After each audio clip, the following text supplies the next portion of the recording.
Oh, you are mute. Sorry, I've been doing this for a while because there was a delay with the intro video. What an excellent and professional setup we have here. Hello, everybody. Thank you so much for joining us once again on the European Soccer Show. We have much to talk about today. No more so than it is the end of the league season in 2 of the top 5 leagues in Europe, and next weekend is the last of the others. So lots and lots to cover. But the main headlines, well, we've got a lot of sad goodbyes to some legends at certain clubs in Spain. They're all saying goodbye, except to the teams, obviously, because all the teams are doing their hardest to stay in the division. Elsewhere in Italy, same thing. The 2 scrapping at the bottom, trying to stay up. Oh, they keep on winning. Where are these victories coming from? But yes, end of the season in Ligue 1, end of the season in the Bundesliga. Climax is there plenty. And it's not even Valentine's Day. But we are going to start with, as ever, the Premier League. And the big news came last night, talking about the title race. Awful match, awful performance. Arsenal 1, Burnley 0. And in doing so, Arsenal are just 1 win away from securing the title and may already have won the title if Manchester City fail to beat Bournemouth tonight. Arsenal in recent weeks have kind of sort of clicked back into gear, a bit more of an attacking force. But this felt very, very stodgy. But credit where credit's due, they got over the line against a very poor Burnley team. Yeah, as you said, it was a poor game from a poor performance from Arsenal yesterday. They can even be happy with not ending the game with 10 men because of Havertz's foul that should have been sentenced by a red card, in my opinion. But the main thing about that game is that Arsenal won, and that's the only thing supporters will remember if they are to win the Premier League in the next few hours or days. There was a little bit of tension, a little bit ism, of course, because we could feel that they were not, I wouldn't say afraid, but this was an historical moment for Arsenal because they are now only 1 point away from the title. So they absolutely needed this win, and it was more difficult than the opponent should have been, with Burnley being already relegated. Yeah. Some might say, some have been saying if they do win, they'd be the worst champions in the Premier League history. However, we should point out, still champions. Yeah. Like I say, Manchester City need to beat Bournemouth at Bournemouth tonight in order to keep the title race alive. Otherwise, Arsenal do win. That's only because Manchester City played at home against Crystal Palace in midweek, where they won 3-0. A couple of excellent Phil Foden assists in that match, particularly one that was this beautiful back heel, which was fantastic. But the big news for Manchester City, apart from the fact they won the FA Cup on Saturday, do you want to speak about that? No, thought not. Right. But they won 1-0 through an excellent Antoine Semenyo goal. But the big news, of course, the announcement that Pep Guardiola will be leaving Manchester City at the end of the season. So the first question is to cover. Do you think Manchester City regret the news coming out now? Because, of course, having won a cup double with the League Cup and FA Cup, it's a pretty good haul for his last year. But also, they are still in a title race, and this feels like the sort of news that can derail that. Yeah, but if we are being honest, there is 99% of observers that know that Arsenal are going to win the Premier League. Well, we should point out this news did come out before the game last night, so yeah, we don't know if it's had an effect. But the fact is that it has come out in an unopportune moment. Yeah, as you said, but for Manchester City, I don't think it changes a lot. The players, maybe I think they already know that Pep Guardiola is going to leave at the end of the season.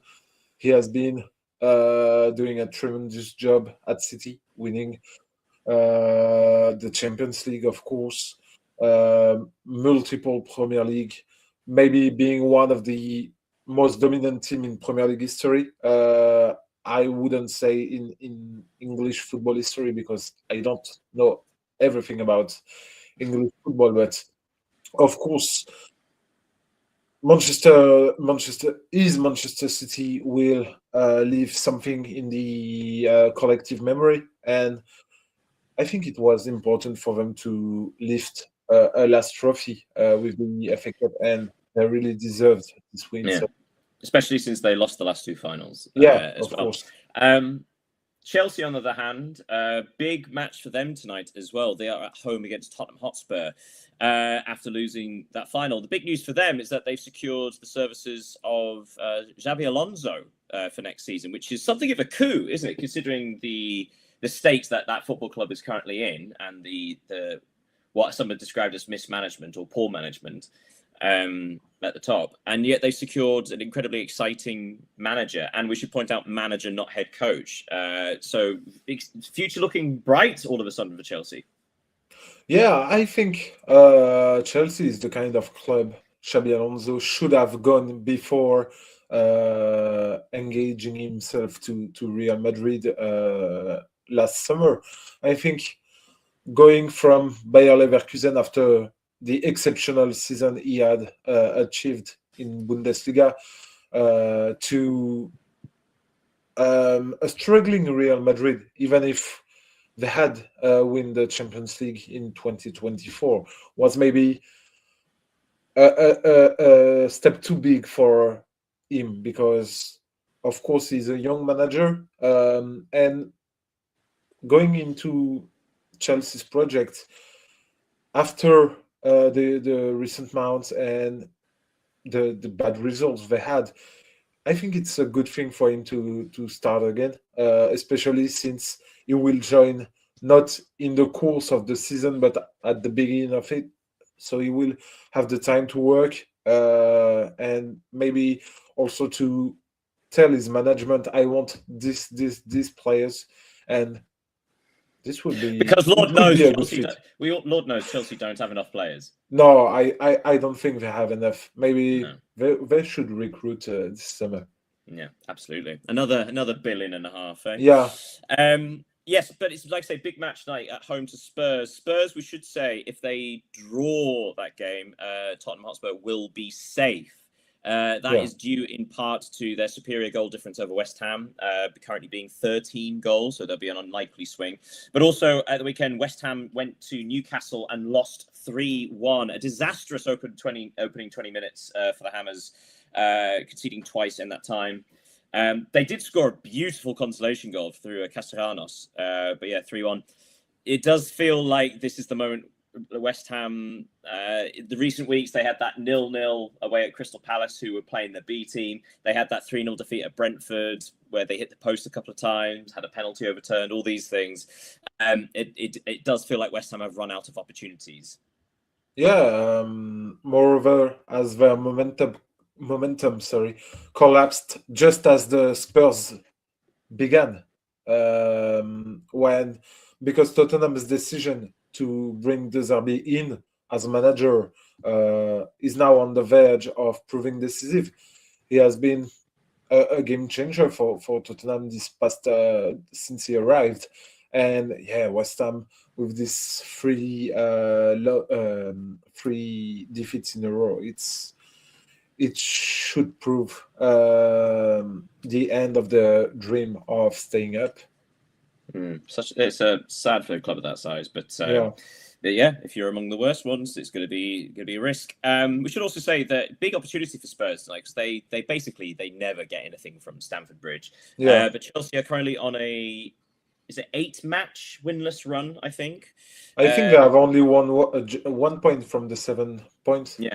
From the 7 games. So this is an opportunity. But Chelsea, they have an opportunity still to get it back into Europe. They can't get into the Champions League, but a couple of victories means they would probably still reach the Europa League, or maybe even the Conference League. As we know, they love being in that competition.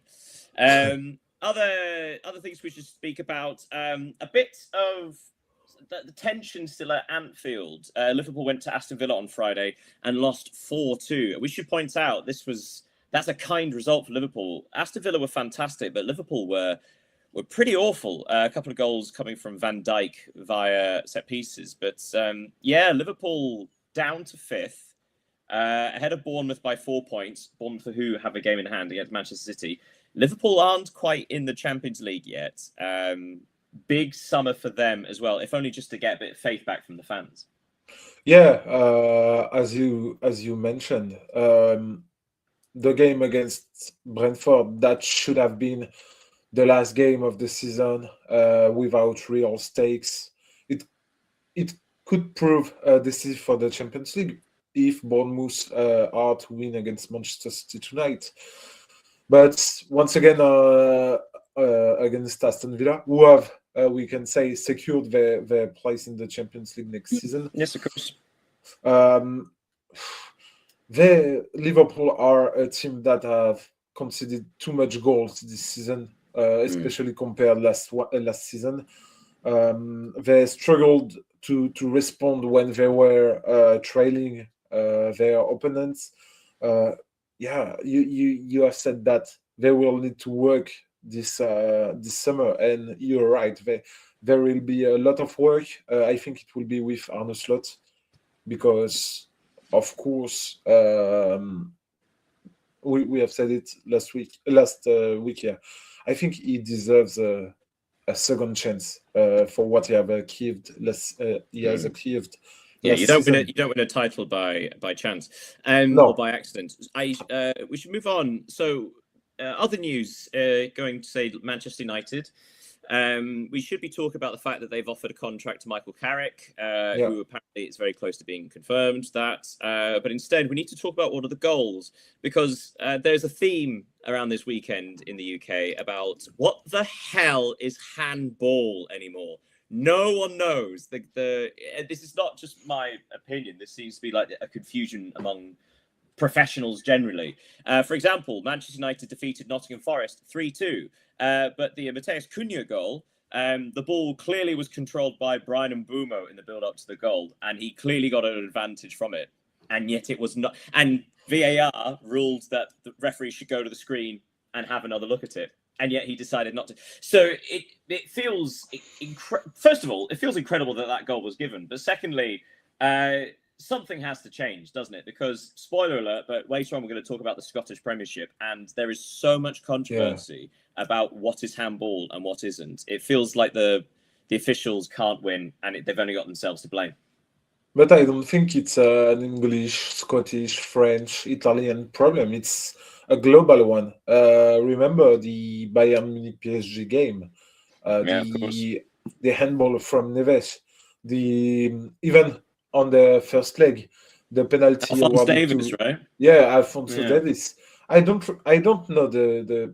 It's not that I don't know the rule. It's that I don't understand it, because I have the impression that the rule is always changing. It's like the weather; every day is different, and I would actually agree with that. Exactly, it is very much like the weather in that it's currently miserable and no one wants to be in it. Yeah, but how can players should deal with everything if even the referees are not on the same page on every game? Yeah. It's quite complicated. Other scores from the Premier League this weekend. Brentford came from Brentford came from behind twice to draw 2-2 at home against Crystal Palace. Sunderland came from behind at Everton to win 3-1. Good result there. Leeds United, undefeated in 8 games. They are now 11 points clear of relegation zone. What an astonishing turnaround of that club. They defeated Brighton 1-0. Dominic Calvert-Lewin getting the only goal. And the other match to mention was Wolverhampton Wanderers 1, Fulham 1. That's it mentioned. We can never speak of it again. Right, let's go along, shall we? To Serie A. We're a little saunter there. First things first, we should mention in midweek, it was the Coppa d'Italia final between Lazio and Inter. Inter won 2-0, getting goals from one being an own goal and the other one coming from Lautaro Martinez. A domestic double for Inter seems fitting, doesn't it? They've been by far the best team this year.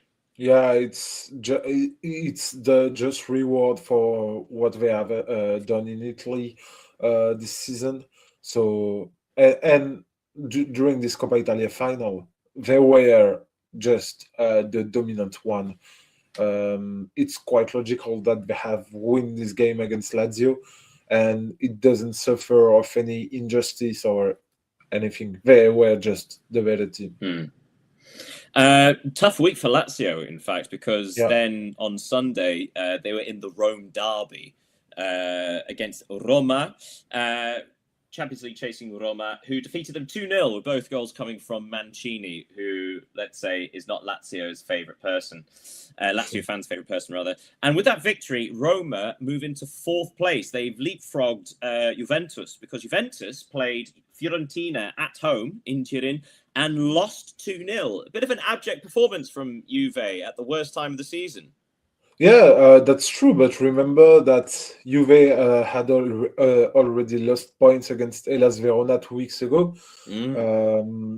Now the chances of qualifying to the Champions League are really slim. In fact, sorry to interrupt, but we should point out, in fact, they've been overtaken by Como as well. Como, who defeated Parma 1-0 at home.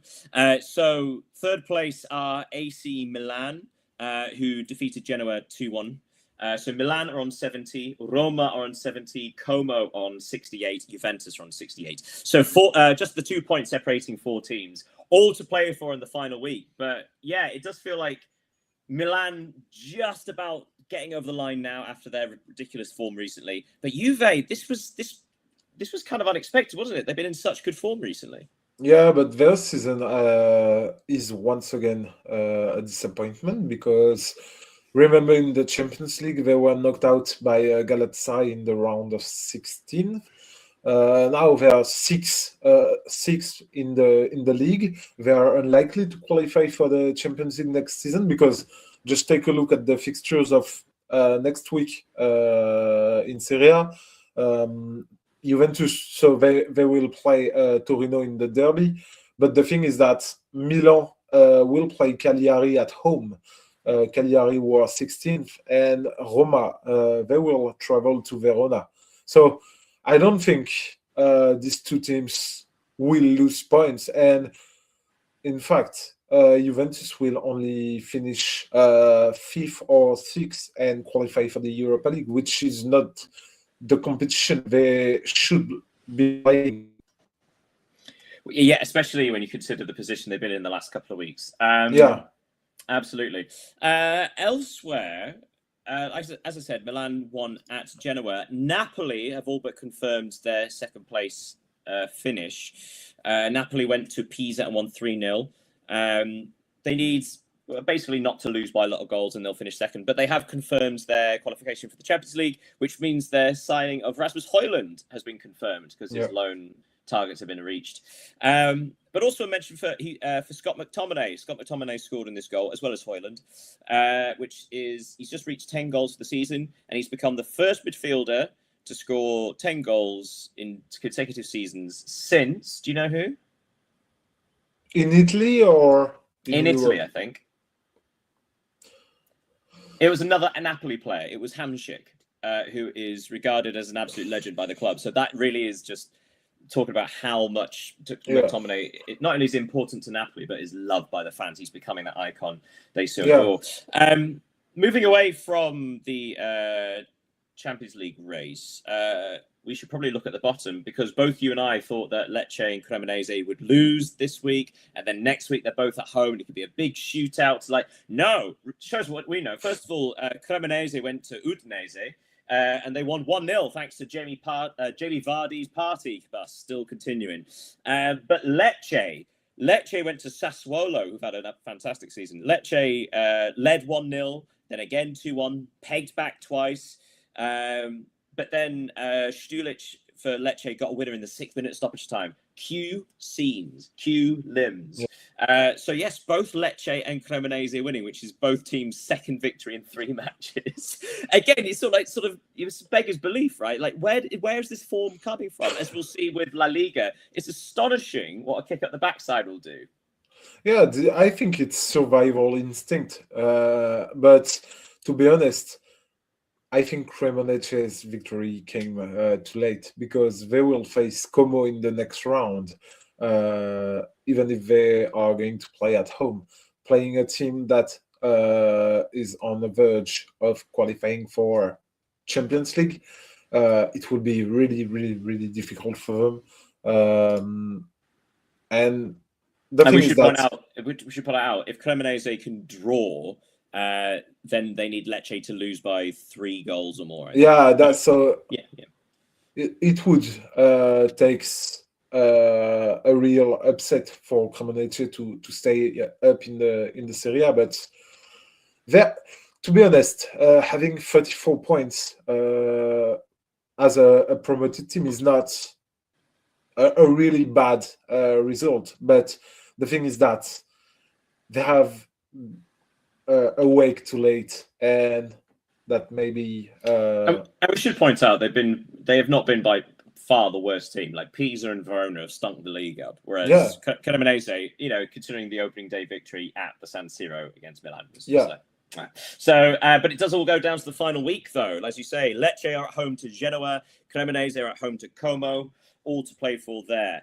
Something else to mention from Serie A. There was an interesting fixture between Atalanta and Bologna. Bologna won in Bergamo 1-0 thanks to Orsolini. But it does mean that Bologna are now only 3 points behind Atalanta. So Atalanta, for the last 3-4 weeks, have looked certain of 7th place, but their indifferent form has allowed Bologna to catch up. So if Bologna win, Atalanta lose, Bologna could snatch that final European spot.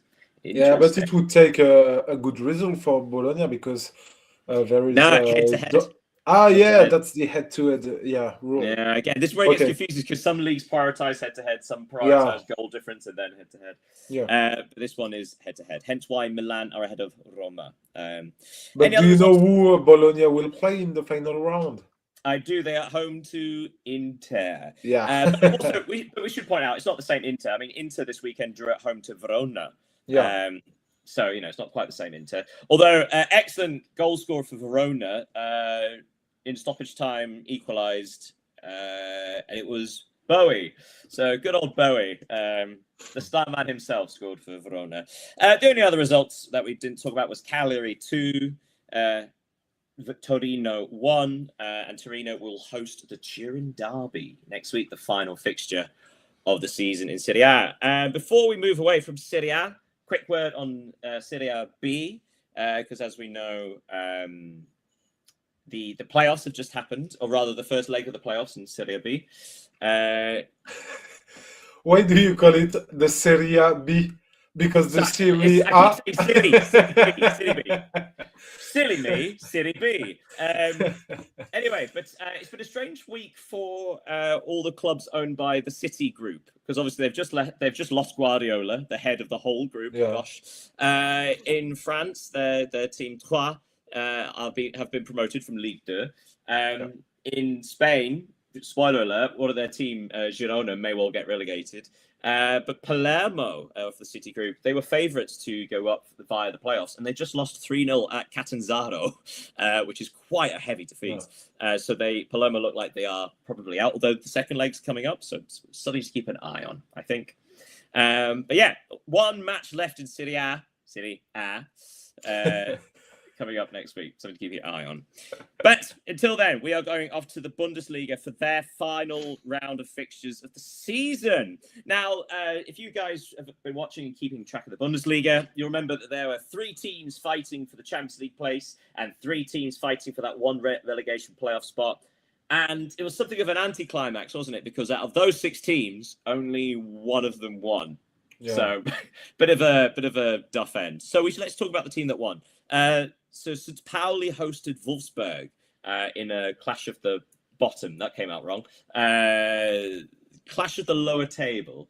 And Wolfsburg winning 3-1, a precious victory, which means Wolfsburg will finish in 16th place. So they finished in the relegation playoff spot. St. Pauli finished bottom, and Heidenheim, who lost at home 2-0 to Mainz, will also be relegated. So St. Pauli and Heidenheim are down. Wolfsburg live to fight another day for now. First of all, credit to Wolfsburg, because again, they managed to find 2 victories in the last few weeks. That very precious. It gives them a fighting chance. But also it's sad to see Heidenheim go, isn't it? Because they put up a hell of a fight. Yeah, I was quite sad for Heidenheim not to survive because of what they have achieved in the last weeks. But I'm also glad to see Wolfsburg have their chance to stay in the Bundesliga, because it is of course a big club. But even if Heidenheim had win their games against Mainz, the goal difference would certainly have prevented them from climbing into the 16th place. Now, just to precise that Wolfsburg will play Paderborn in a 2 legs playoff to know who will be in the Bundesliga next season. So it will be interesting to see that. And yeah, Wolfsburg, congrats to them to haven't suffered the pressure of a relegation. So yeah, as you mentioned, Wolfsburg will play in that playoff against Paderborn. Paderborn, who managed to get through the playoffs in the Bundesliga. They will face them next week, I believe. Exciting. Yeah, so looking at the Champions League play, only one Champions League place to fight for. Bayern obviously have won the title on 89 points, scoring 122 goals. My God. Dortmund finished second on 73 after they won 2-0 at Werder Bremen. And RB Leipzig finished third on 65, despite their loss at Freiburg 4-1. Freiburg warming up for their Europa League final with a 4 victory. So yes, the teams in question were Bayer Leverkusen, Stuttgart, and Hoffenheim. And it's fair to say all 3 of them performed pretty miserably, in fact. Bayer Leverkusen drew 1-1 at home against Hamburg. Stuttgart threw away a 2-goal lead to draw 2-2 at Frankfurt. And Hoffenheim lost 4-0 at Borussia Mönchengladbach. I suppose my first question is, are you going to give credit to any of them, or do you think these are actually significantly poor performances, especially from Leverkusen, who, being at home, had a real chance to get the victory against a lower part of the table side? But yeah, who are you most disappointed with in this? Do you think Stuttgart could deserve congratulations, or was it just like a best of the worst kind of situation?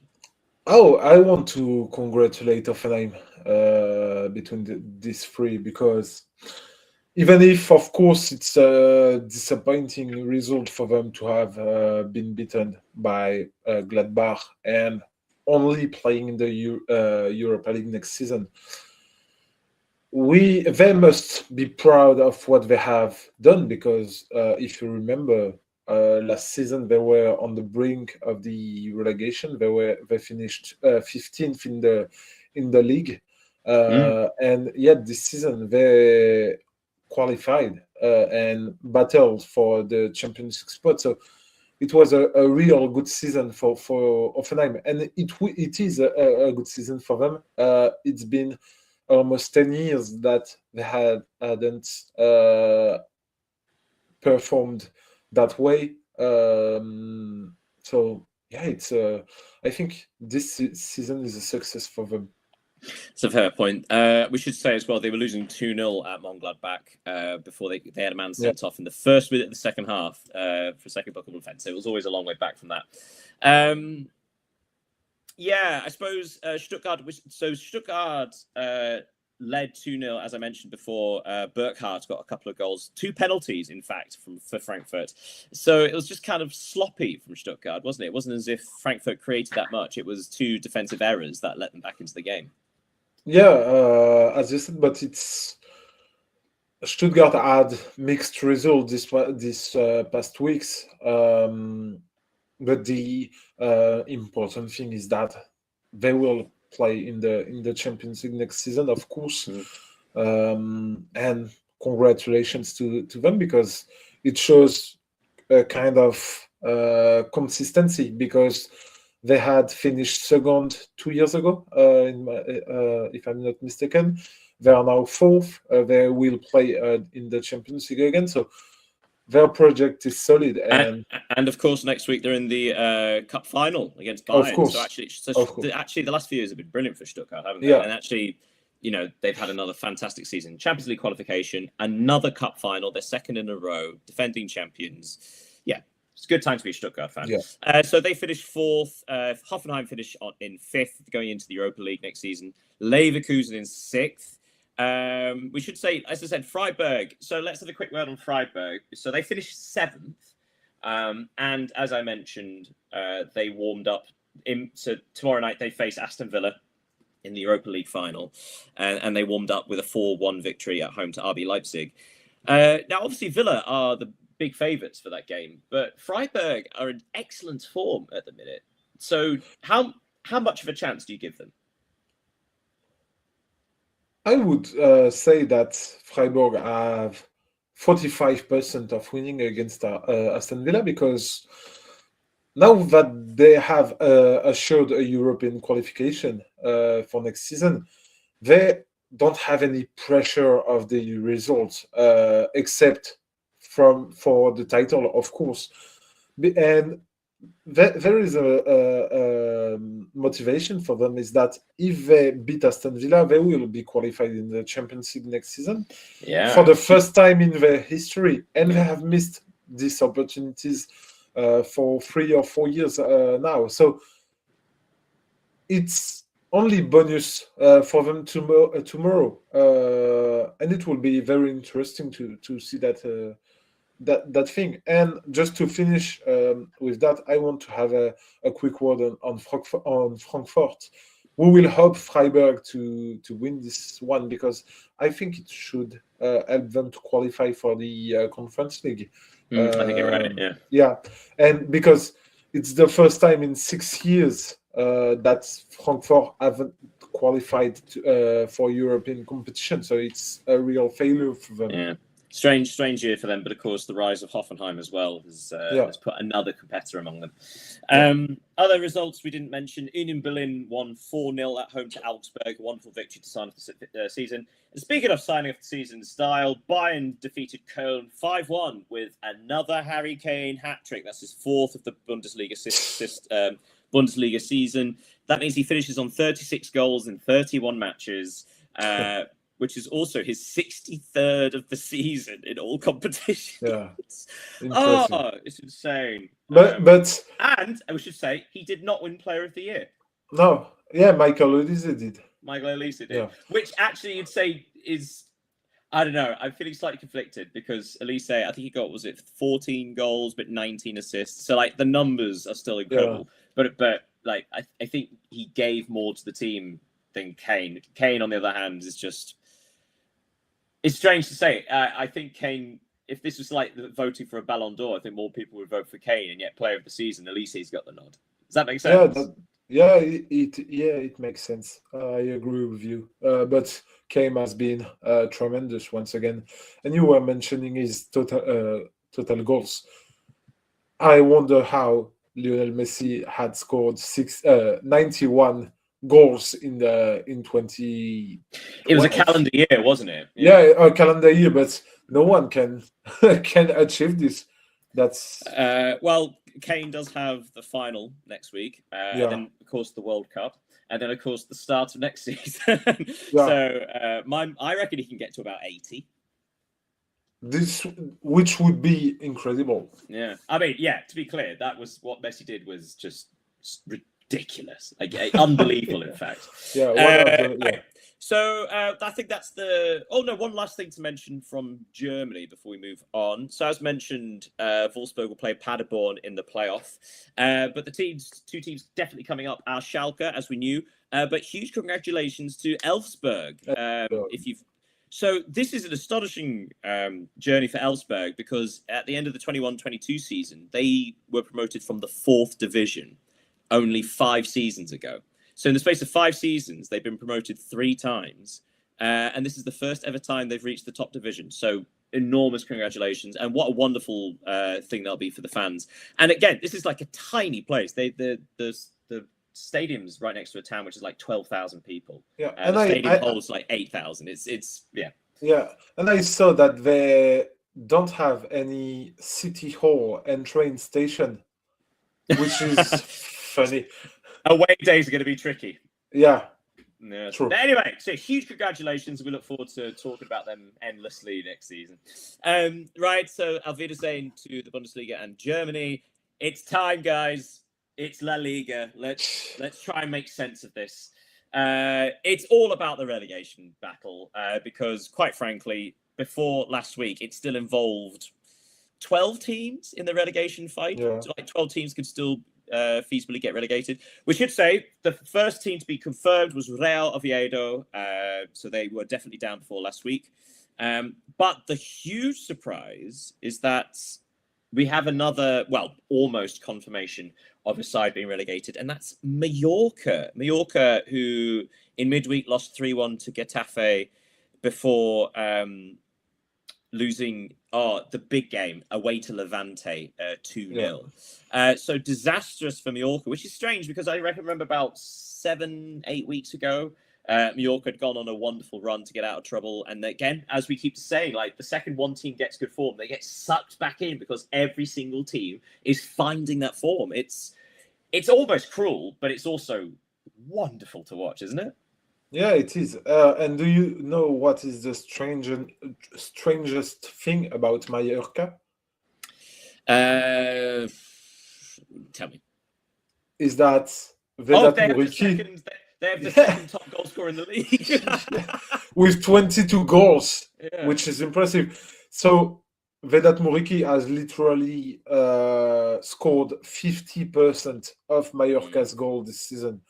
So, and today they are unlikely to stay in La Liga. Now, we should point out, the reason is they are on minus 13 as a goal difference, and teams that are 3 points ahead of them, Elche are minus 8, Osasuna's minus 5, Levante's minus 13, so that's doable, but then head-to-head, I think they'd lose that anyway. So Mallorca, feasibly, if they win by 4 or 5 goals, they could still stay up. Now, the interesting thing is, you know who they play at the end of the season? No. They are at home to Real Oviedo, bottom of the table, tapped out. So it's not impossible. No, but it's not. But this is what I mean by but it does seem like even this relegation improbable. Battle, but it does seem a shame, doesn't it? Because Mallorca, again, we would never say like they've been one of the 3 worst teams this season because there have been regular points in the season they've been good. Yeah, but the thing is that some teams have been good at some moments of the season. Remember Elche at the beginning of the season, they were in the European race. Espanyol too. We were talking about them to qualify for the Europa League. So Osasuna had one of the best home record of the whole league. So it's some team. Every team had their momentum. Yeah. Speaking of which, Espanyol, they were winless this entire calendar year until last week. And then suddenly, 2 matches, 2 wins. Espanyol, they defeated Athletic Club 2-0 at home in midweek before they went to Osasuna and won 2-1. So suddenly, Espanyol are unbelievably no longer in a relegation battle, and they could still qualify for Europe if they win the last game of the season and not go the way. It's insane. What's the other team you mentioned? Elche. Elche, another great week for Elche. In midweek, they did lose to Real Betis 2-1, but then at the weekend they defeated Getafe 1-0 to get out of the relegation zone. So that's 3 wins from 6 for Elche.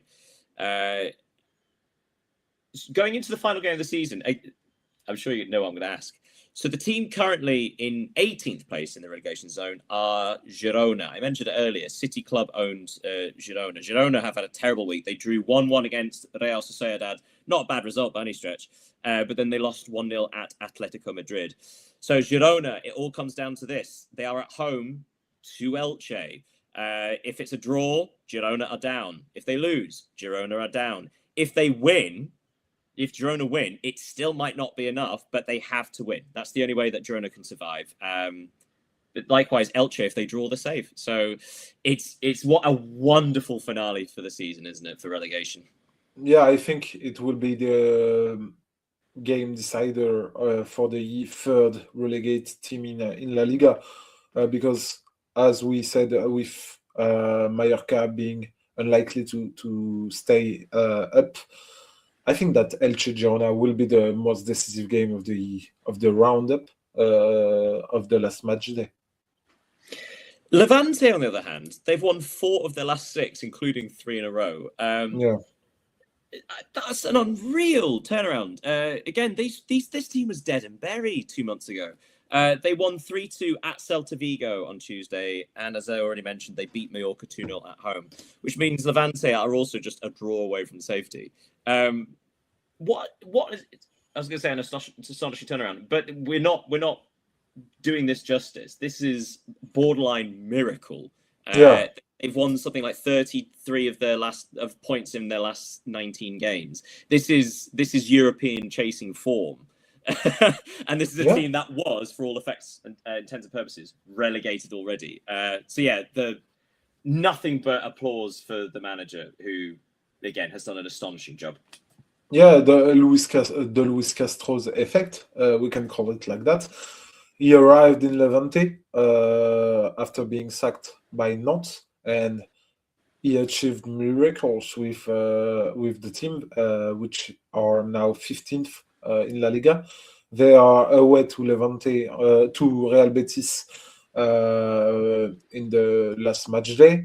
Real Betis, who are sure to be fifth in the league at the end of the season. So only a draw would assure them to stay in La Liga, and that could be a real deserved reward for everything they have done these past weeks. Absolutely. We should probably mention a couple of other teams, because it's not all about the relegation. Villarreal have had a bad week. They've lost 2 games on the bounce. They lost at home 3-2 to Sevilla. Sevilla, who are basically safe now. They might need a point to guarantee it, but they're practically safe. Again, some brilliant results for Sevilla recently. But yeah, Villarreal lost at home 3-2 against them. They lost 2-0 at Rayo Vallecano. So suddenly they are on level points with Atletico Madrid. So that third place for Villarreal may well slip through their fingers if they're not careful. They've got the last game of the season to play. But yeah, they've taken their eye off the ball a little bit, haven't they? Yeah, but it will be interesting because they will play Atletico Madrid in the last game of the season, so it will be the decider for the third place. Atletico, for their part, they won 2-1 at Osasuna in midweek, and I've lost their other game. 1-0 against Girona. Oh, that was it. Yes, home to Girona. So that's 2 wins on the bounce for them. Anything else we should really mention? I'll tell you what. We've been talking about the relegation spot, but some of these teams are fighting for the last European place because Rayo Vallecano are through to the final of the Conference League. You've got Getafe currently in pole position in 7th place, but you've also got Rayo Vallecano. Valencia are now suddenly with a shout. Which is crazy. Yeah. They won, was it 3 wins on the back? No, 3 wins in the last 7. They're undefeated. Oh, sorry. No, I'm looking at Vallecano. 7 points from the last 3 games. Valencia could well get a European spot. Real Sociedad, Espanyol, Athletic Club. Now, we should say Sociedad, Espanyol, Athletic Club, they're all sort of, their goal difference probably means they can't quite do it. But, of course, Sociedad are already in Europe because of the cup win. Regardless, this is a huge achievement for Getafe and Rayo Vallecano. Vallecano for getting back-to-back, well, potentially back-to-back seasons in Europe, and if they win the Conference League against Crystal Palace, that's another European trophy. Getafe, on the other hand, turned their season around quite early doors and finished so strongly. It's astonishing seeing what would be described as lower middle-class teams. So like the middle-class teams such as Valencia, Real Sociedad, Athletic Club, the clubs that are used to sort of challenging for European competition, though maybe not Champions League every single year. But suddenly all these teams have scrambled and dragged them down. And it's brilliant to see this sort of equilibrium, right? This equity between teams. It's just so competitive, and it's thrilling to watch. Yeah, of course, we have to say that these teams can play in European competition because of the creation of the Conference League, but it doesn't. We shouldn't forget that they have their own identity. When you talk about Getafe, you know how they play. Even if you don't watch them every single week, you know that they are a really compact block with real defensive assets. You even know some of the players' name, even if you don't know about. We should point out, it seems like Vallecano have been good for a while. I mean, like Yeah, when they think back to like Andy Iraola was coaching there before he was taken to Bournemouth. His former assistant, is now the coach there. It's like this is a brilliant sort of coaching line at Vallecano as well. We should have a quick mention because we need to move away from La Liga. There were some significant goodbyes this week. yeah, For Atletico, they were saying goodbye to Antoine Griezmann. For Real Madrid, Dani Carvajal, his contract will not be extended, and he'll be leaving Real Madrid, kind of like sort of in secret a little bit because, of course, he's not really been playing due to his long-term injury. yeah. Also, the league's goodbye to Lewandowski. So Barcelona fans better due to him, or adios. Barcelona, for their parts, they lost 1-0. We've not mentioned Alaves. Alaves, again, Yes, like hadn't won a match in forever, and yet they won 1-0 at home to Barcelona. Which is an astonishing result, and followed up with a win at Oviedo. But yeah, Barcelona, they won 3-1 at home to Betis, and the fans got to say thank you to Lewandowski, who's been a brilliant player for them. And there was a significant risk when they signed him. I do think he's a legend at Barcelona because when he arrived, the context of his signing was that Barcelona were in a kind of bankruptcy, and he arrived in a difficult environment at 34 years old. And what was it? 50 million euros spent on him as well. At 33, I think it was huge risk. I think it was also 60 million euros. And yeah, he scored a lot of goals, won a lot of titles, had images, and he showed other players of importance that Barcelona is still Barcelona. So yeah, true legend of the club. And of course, I think that was the summer that Messi left as well, wasn't it? Yeah. Or was it the one after? Anyway. One year after. 1 year after, because Messi left in 2021 and Lewandowski signed in 2022. Yeah, absolutely right. Yeah, so a lot of goodbyes. But yeah, big stuff. Real Madrid had a good week, by the way. They defeated Real Oviedo 2-0 and then 1-0 at Sevilla. But no one's really talking about it at the minute because things have calmed down. Yeah. less chaotic week this week. Anything else we haven't mentioned? There was a very fun match between Real Sociedad and Valencia. Valencia winning 4-3. Yeah, brilliant match. If you haven't seen the highlights, go back. It's a good laugh. Right, we should. It's exhausting, isn't it, the La Liga? But as a finale, as a little, what's the opposite of an amuse-bouche? A digestif. We're going to go to Ligue 1 and the finale of there. So Paris Saint-Germain had already won the league. They defeated Lens 2-0 in midweek to confirm that. And my God, there's an absolute thunderstorm outside all of a sudden. Ooh, it's very dramatic. It's the same here. Oh my goodness. Oh, and someone's running off without a coat. Anyway, so yeah, sorry, I got distracted. Sorry, apologies to the live stream. If you feel like commenting and criticizing my performance, feel free to do so. Everyone else does. Yes, so Paris Saint-Germain were already confirmed title winners. Slightly strange circumstance, them being awarded the title, wasn't it? Yeah, because as you know, it was a rescheduled game from the 29th match day because of their Champions League tie against Liverpool. That's not what I was referencing. Sorry. So this weekend was the Parisian derby for the final game of the season. And Paris Saint-Germain were given the trophy not after the game, not before the game, but before they warmed up. When no one was in front of their away fans, but because a bit weird. because Paris FC didn't want them to celebrate in their stadium, which is of course understandable. Yeah, But but the it is thing is that literally next door to the other stadium, though. I mean, yeah, the difference between centre spots is about 200 meters. yeah, no, 33 meters. It's even closer. But yeah, it was a strange thing, and seeing Paris FC win this game is like a little reward for this Yeah, humiliation. I was going to say all credit to Paris FC for absolutely raining on PSG's parade. So yeah, Paris FC came from behind to win 2-1 with a winner in the 4th minute of stoppage time, which also means they did the double over Paris Saint-Germain, Yeah, which was impressive. And Paris FC finished 11th, which is their highest finish ever. So yeah, they had a slow start to the season, but they came good. But the two big talking points in league, one's the relegation fight, one was the Champions League chasing teams. Well, let's talk about relegation first. Nice, lovely Nice, well-run Nice, good team Nice. All they had to do was beat bottom of the table Metz and hope that Auxerre drop points at Champions League chasing Lille. But Nice couldn't do that. They drew 0-0 against Metz. Nice don't deserve nice things, do they? no, Nice they things. don't. No, they don't, and especially since I don't know if you saw what happened at the end of the game. I did not.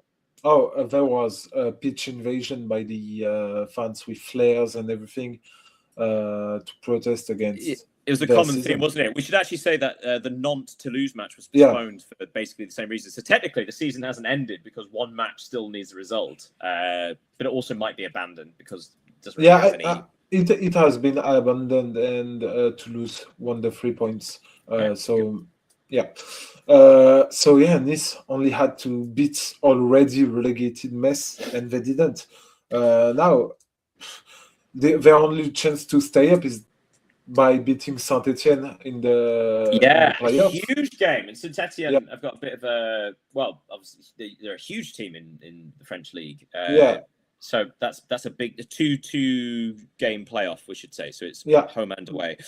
But the thing is that Nice will play in the French Cup final, and it could be a poisoned gift for them. Well, I was going to say, I think it was the president of the club or something like that came out in an interview and said we need to concentrate on the playoff. Like the cup final's great, but the priority is the league, which is so strange because an opportunity to win silverware. Thing is, I something I've not taken into consideration this season because I've been poking fun at Nice the whole time, and rightly so. They've been awful.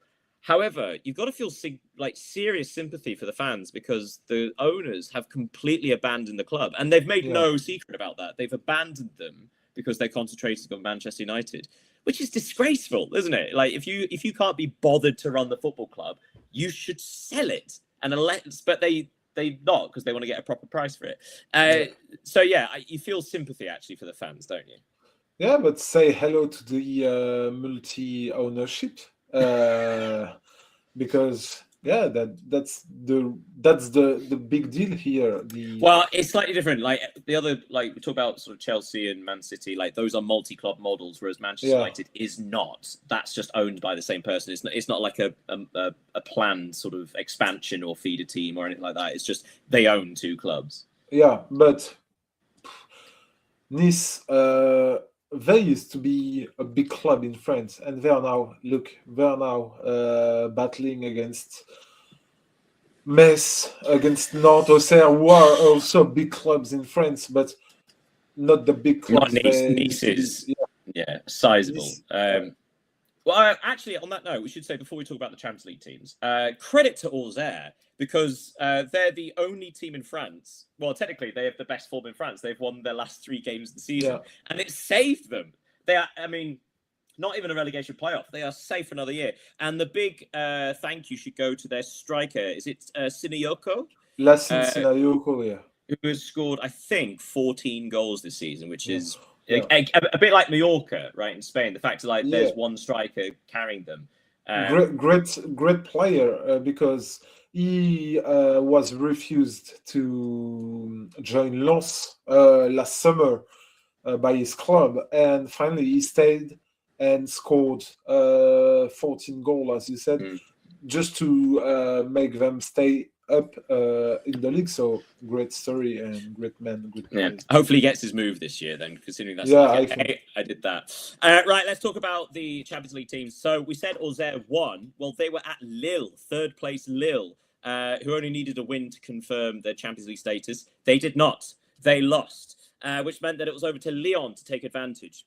They did not. They lost, which meant it went to Rennes to take advantage. They did not. They lost. So, so in a strange case, it was, again, a bit of an anticlimax in that sense, although a very tense one, I imagine, for you. Let's talk about Lille, first of all, because they were at home to Auxerre. Is it fair to say that Auxerre just basically wanted it more? Like, they felt like they really fought for it, as opposed to Lille gave it away? No, Auxerre deserved their win. They have seen one of their goals disallowed also. So it showed that they had scored 3 goals. But we have said it in the past weeks. Auxerre deserves to stay in La Ligue 1 for what they have shown this season. But let's concentrate. But like Lille specifically, it's almost like they qualified for the Champions League by default, because the last few weeks they actually have dropped points, but it just so happens that all the other teams around them have also dropped points, usually when they played each other. So it was almost like Lille were good enough, but not necessarily brilliant. Yeah, but they had a really good run these past weeks. They were, I think, 11 points away from the third place back in the January or February. So they had a good run, and it allowed us to finally step up on the podium. So credit to them. Well, speaking of fortunate, though, Lyon, they played Lens' reserve team, essentially, as Lens sort of prepared for the cup final next week. Lyon at home lost 4-0. What the hell happened? Terrible game from Lyon. They completely failed to turn up for the match. And Lens just killed them on the pitch. It is a missed opportunity for Lyon. But if we are being honest, looking back at what happened last summer, if you had tell Lyon supporters that they would finish fourth, of course everyone would have signed. But the thing is that there were hopes for Lyon to qualify directly for the Champions League next season, and this is kind of disappointing to not achieve this. But we should say Lyon are through to the qualifiers for the Champions League, finishing fourth, ahead of Marseille. Marseille squeezed into 5th place. They won the last 2 games of the season, including the last game at home to Rennes. Marseille winning 3-1. It felt like Rennes just ran out of steam. They did so well the second half of the season and absolutely deserve European football. But Marseille just caught them on an off day, didn't they? Yeah, Marseille needed this win because of their terrible season. Not to have qualified for European football next season would have been a real drama for Marseille. So thankfully, they are now in the Europa League, a competition in which they could hope to go at least to the quarter or semi-final. So it was important for them. Marseille finished 5th, Rennes finished 6th, ahead of Monaco, who finished 7th, who may yet still get European football if Lens win the cup against Nice. Other results to tell you. I'll tell you what, great week for Strasbourg. It's been a terrible time because obviously they lost 2 separate semi-finals in recent weeks. They can't qualify for Europe themselves, but they finished the season in some style. They were losing 4-1 at home to Monaco with half an hour left, and ended up winning 5-4. Gary O'Neill's men doing something disgusting to Monaco. It felt good for them to finish on a high, because it has actually felt like a good season for Strasbourg, even if they haven't finished in the European places. Yeah, it was a good thing to finish on that note. But of course, it's a failure because they abandoned the league and their opportunities to qualify for the European competition, just to focus on the Coupe de France and on the Conference League. And finally, they will not win any title and not qualify for the European Cup. So it's a mixed season for Strasbourg, as their brothers' season. I think it's sisters. Yeah. Okay, well, that's it. That's the end of our roundup for all the 5 major European leagues this week. Anything we might have missed from you? A couple of notably concerning the World Cup squad. Of course, Neymar has been selected by Carlo Ancelotti to represent Brazil. But João Pedro hasn't. Yeah, but I'm sorry. I'm sorry for João Pedro, but I'm so happy to be able to watch Neymar, Messi, and Cristiano Ronaldo playing their last World Cup together. It will be a very cool thing. Yeah. I also saw that Ertz of Midlothian, goalkeeper, has been called up by forgot the name of Scottish manager. We'll just pause there, get your thoughts together, because we got a comment from Foxy Aero saying, shocking season for Nice, really. Will be a great relegation playoff game then against St Etienne, who finished third in Ligue 2. Absolutely. That's what we mentioned that earlier. And also just think about some of the teams that have been relegated in recent years from Ligue 1, like Montpellier are now down there. Nantes. And Nantes, of course, are down. So, like, these are big French teams that are now in League. Like, we talk quite often about the Zwei Bundesliga having a lot of big German teams. It's that way in Ligue 2 now. It really is. So, you would still say Nice, on paper, Nice should be favourites for that, but they just haven't won a match. And so, I think the only match they've won in the last 2 months was their Cup semi-final. Kind of mad, really. And there's a comment from MG.